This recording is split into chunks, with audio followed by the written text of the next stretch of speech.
Итак, друзья, всех приветствую на канале. Сегодня у нас 30 июня. И что же, могу вас поздравить. Наконец-то протокол Casplex сегодня вышел в свое бета-тестирование. И, как я говорил вам пару дней назад, это отличная возможность для того, чтобы заминтить себе это как раз-таки те токены, те мемкоины, те проекты, которые сегодня вышли на данном протоколе. И что, собственно, я и сделал. В предыдущем видео я опять же говорил вам об этом, что если у вас появятся вопросы, как это сделать, то я обязательно об этом расскажу. И сегодня мы как раз-таки подробнее поговорим про это. Я в свою очередь, примерно $25 потратил на то, чтобы заминтить два токена. И эти два токена, первый это Pepe Cas, достаточно неплохой проект с понятной дорожной картой. И второй проект это Nacho, это просто мемкоин кота, одного из разработчиков Каспы.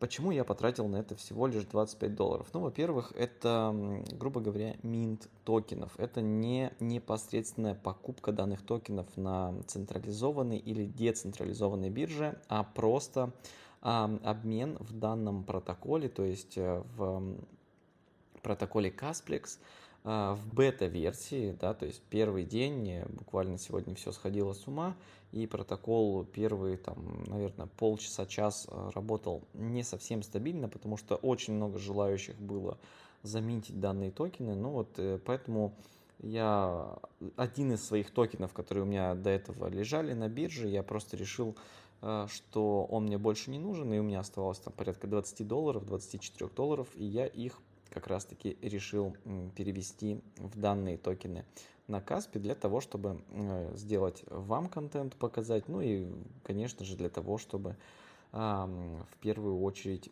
испытать данный протокол на самом его выходе. Давайте конкретнее поговорим про те токены, которые здесь у нас есть.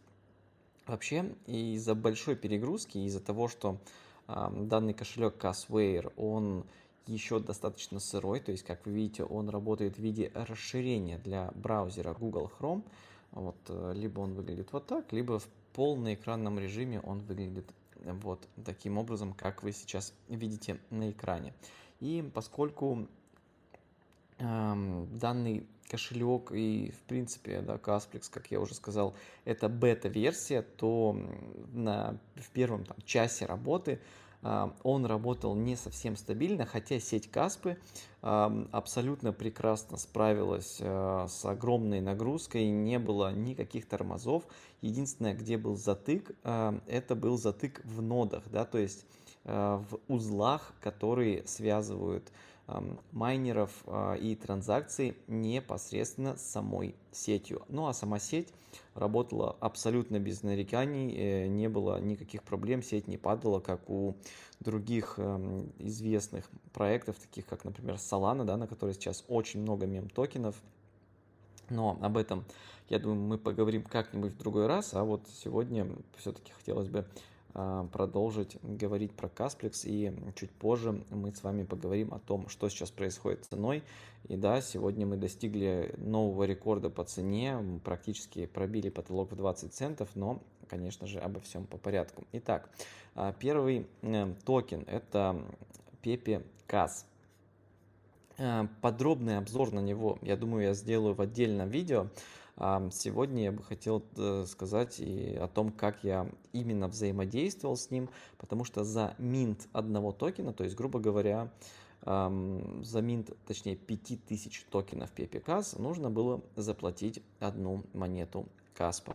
Но к сожалению, да, вот из-за того, что сеть работала, не сеть, а протокол работал, это бета-версия, он работал не совсем стабильно, я решил, что нужно сделать комиссию побольше, заплатить майнерам чуть больше, и за каждый минт каждых 5000 я поставил комиссию аж в 4 каспы. И из-за того, что сеть работала медленно, я вот решил ускорить этот процесс, чтобы все-таки получить эти токены, проверить, будет ли влияние какое-то на саму сеть, потому что при минте, когда я выставлял комиссию там порядка 0,1 каспы, 0,01, да, стандартной комиссии, 0,2 касп, 1 каспы, то минт просто не проходил. Ну и в тот момент, когда я просто клацнул циферку 4, решив увеличить комиссию и проверить, пройдет ли оно, он, конечно же, прошел. И за каждый из вот этих вот минтингов, из этих минтов токена PepiCas по 5000 токенов списалось по 4 монеты, и поэтому я получил вместо 200, ну там порядка 250-300 тысяч, которые я планировал получить на этом токене, всего лишь 70 тысяч монет, что гораздо меньше, чем я планировал, но это был такой первый опыт бета-тестирования, и скорее всего через пару дней, я думаю, уже даже на следующей неделе, когда все это дело подуспокоится, когда не будет столько желающих одновременно заминтить данные токены, то это можно будет делать со стандартной комиссией в сети Каспа. Я напомню, что стандартная комиссия в сети на данный момент составляет там порядка 0,1 каспы, что, безусловно, очень мало. Ну и второй токен, который я для себя выбрал, я изначально целился только на эти два токена, потому что у нас ранее на канале здесь выходил обзор на те проекты, которые будут вообще первые проекты в протоколе Casprex, первые проекты в экосистеме, и я говорил о том, что много проектов еще достаточно сырых и которые, по сути дела, не несут под собой никакой ценности. И даже эти два проекта, в принципе, особой конкретной ценности не несут, но повторюсь, что дорожная карта у монеты PepiCas выглядит интересно. По тому, как заявляет команда разработчиков, они готовы и хотят выпустить вообще некое приложение, то есть по типу тапалки ноткоина в Телеграме, но, как я уже опять же сказал, в отдельном обзоре проекта на данный токен мы это еще разберем. И второй проект, который у нас сегодня у меня получилось заминтить в гораздо уже большем объеме, потому что на второй раз я не стал выставлять такую гигантскую комиссию. Это токен Нача, и получилось заминтить у меня их порядка, вот, ну даже не порядка, а точно 200 900 токенов за один минт, за одну каспу. Можно было получить 28 700 токенов Нача. И почему меня привлек этот проект, как и проект PepiCas? Ну, да, PepiCas это хорошая, понятная дорожная карта, это есть куда развиваться. Опять же, Pepe известный токен в принципе в криптовалюте, ну а токен Nacho это абсолютно справедливо запущенный токен, то есть у них не будет никаких там, предпродаж, команда разработчиков не будет оставлять себе всю эмиссию, то есть все количество монет для того, чтобы им как-то манипулировать, а это честно запущенный токен для сообщества, для тех, кто разбирается в проекте, для тех, кто майнит Каспу, для тех, кто с ней знаком, и поэтому я выбрал этот токен. Ну и из там порядка 130-150 монет у меня осталось всего лишь 2 монеты на кошельке. Вот сейчас вы можете видеть в обозревателе блокчейна Casfy, который я ранее постоянно использовал для просмотра неких on-chain метрик. Здесь вот добавились новые функции, здесь виден деплой, здесь виден минт, здесь видны трансферы и транзакции по каждому кошельку, поскольку протокол Casprex теперь официально в главной сети, то есть в мейннете, хоть он и является бета-версией, и также на Casfy мы теперь можем отслеживать, какие токены у данного кошелька присутствуют. Ну и, наверное, подробнее, как я и ранее сказал, мы поговорим про каждый из этих токенов, разберем их дорожные карты в отдельном видео. Сегодня у нас уже там, где я сейчас нахожусь, достаточно поздно, поэтому мы быстренько пройдемся вообще по текущей ситуации. Объем торгов просто сумасшедшие цифры, он зашкаливает, на данный момент составляет практически 300 миллионов долларов за 24 часа. И вот прямо сейчас у себя на экране вы можете видеть, что количество транзакций в реальном времени с одним блоком в секунду составляет 32, 40 транзакций в секунду, что это очень много. Даже с одним блоком в секунду мы имеем стабильные 27, 30, 40 транзакций в секунду, и это просто потрясающе. Хешрейт продолжает расти, максимальный хешрейт у нас уже за последние дни тоже увеличивался. Ну вот видите, что данный Explorer обозреватель, вот этот сайт, он сделан от сообщества, то есть он не сделан непосредственно разработчиками, поэтому он просто тупо не успевает за сетью, и случаются подлагивания. Ну да, прямо сейчас мы видим, что количество транзакций составляло 52 транзакции в секунду, и все работает стабильно, все работает безупречно, прекрасно, и я буду очень ждать, как мы ранее с вами обсуждали, переход Каспы на 10 блоков в секунду, чтобы мы смогли увидеть еще более еще больше скоростей, еще больше транзакций и еще больше развития сети и количество новых проектов. Ну и давайте теперь перейдем к цене, да, поскольку такой большой объем монет, точнее объем торгов, который мы видим, не мог не повлиять на цену. В данный момент цена составляет порядка 18,7 центов за одну монету, рыночная капитализация 4,5 миллиарда долларов, что достаточно неплохо. И вот касаемо цены, как мы с вами говорили в предыдущем видео, если мы удержим уровень 0,17 центов, да, то есть это уровень в 0,786 по Фибоначчи, то мы сможем увидеть движение вверх. И, собственно, это сегодня и произошло. Мы преодолели предыдущий all-time high по цене и увидели, как монета сегодня достигла, давайте точно скажу, 19,7 центов, то есть практически 20 центов. И сейчас мы находимся на уровне 1 по Фибоначчи, то есть 19 центов, 19-18 центов. Торгуемся в этом диапазоне. Однако сразу после того, как протокол Kaspex вышел в сеть и все немножко начало глючить, то есть я думаю, что люди восприняли это как нехороший знак, ну либо же какие-то более крупные игроки хотели заставить людей так думать, и случился такой небольшой обвал по цене, то есть резкий спад. И я думаю, много тех людей, которые заходили в лонг вот в данном диапазоне, их лонг на биржах ликвидировало, что позволило собрать новую ликвидность. Но вот мы все-таки продолжаем находиться в этом диапазоне и продолжаем находиться в параллельном восходящем канале, который мы с вами еще здесь на канале у нас определили в начале мая, в конце апреля, да, и вот продолжаем находиться. Буквально один раз мы касались нижней его границы, когда вот несколько дней назад, после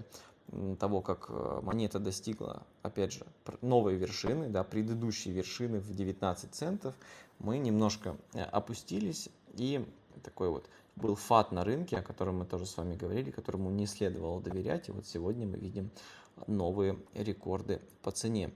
И, как я опять же сказал в предыдущем видео, чтобы нам продолжить восхождение до цели в 0,24 доллара за одну каспу, то есть 1,618 по Фибоначчи, нам необходимо удержаться на уровне в 17 центов, закрепиться на нем. Далее у нас текущий уровень в 19 центов, ну и, соответственно, такая глобальная цель, наконец-то выход из вот этого диапазона, в котором мы находились, да, вот, с ноября 2023 года. Для того, чтобы из него выйти, но нам нужно достичь 0,24 долларов за одну монету, и это поэтому для меня является достаточно важным диапазоном. Я думаю, что в ближайшие дни мы увидим еще некий откат, возможно, некое движение до 17 центов, после чего произойдет четкое закрепление, и затем продолжится восхождение.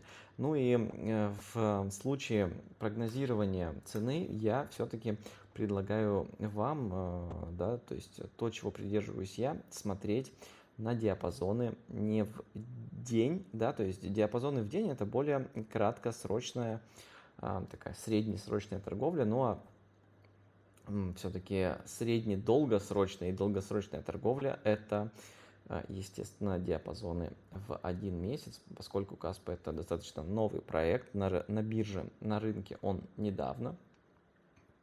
Нужно пока что, ну, на мой взгляд, опять же, смотреть в месячных диапазонах. А в месячных диапазонах мы видим, что монета продолжает расти, рост этот достаточно органический, он не выглядит как что-то супер манипулятивно сумасшедшее, это выглядит как очень органично развивающийся проект с учетом роста сети, с учетом роста хешрейта сети, с учетом тех новостей, которые мы с вами обсуждаем на канале, и с учетом тех сантиментов на рынке, которые мы с вами видим. Ну и вот в марте, апреле, мае, июне, июле и августе 2023 года мы видели такое похожее движение на то, что формируется у нас сейчас. То есть, если вы посмотрите, что здесь у нас было 2-3 месяца роста, затем 2 месяца падения, затем 2 месяца роста, 1 месяц падения и затем выход из вот этого вот диапазона, в котором мы находились достаточно долго, и вход уже в новый диапазон по цене, в котором мы находимся сейчас. И в данный момент картина формируется примерно похожим образом, да, когда мы видим 3 месяца роста, 2 месяца падения. Ну и вот прямо сейчас мы видим, что сегодня у нас последний день месяца, следующий месяц это у нас июль.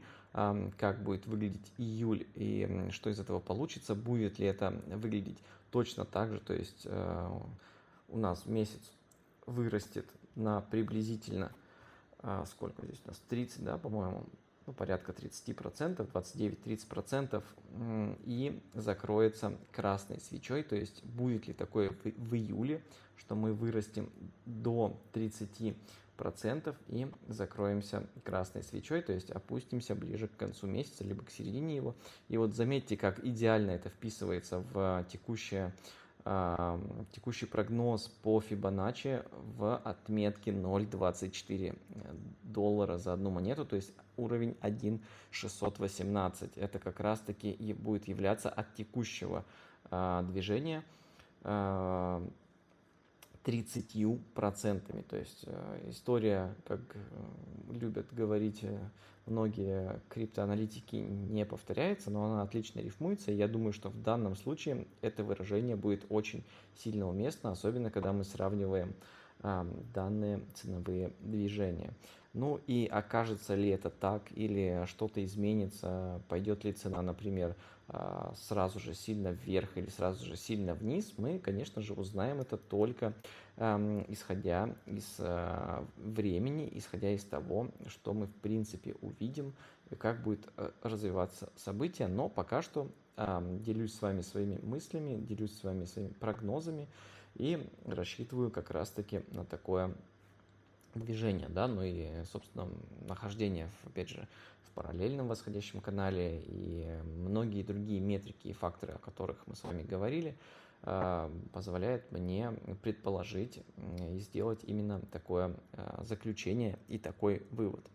Вот, я думаю, что на этом на сегодня у нас все. В следующий раз мы с вами обязательно поговорим о проектах, я сделаю на них вам отдельный обзор, расскажу про каждый проект подробнее, ну и поговорим о том, как вообще будет развиваться Касплекс, что его будет ждать, сделаем какие-то сравнения с токенами на других сетях, да, на той же Solana, например, как они развивались, что из себя представляли и к чему пришли сейчас.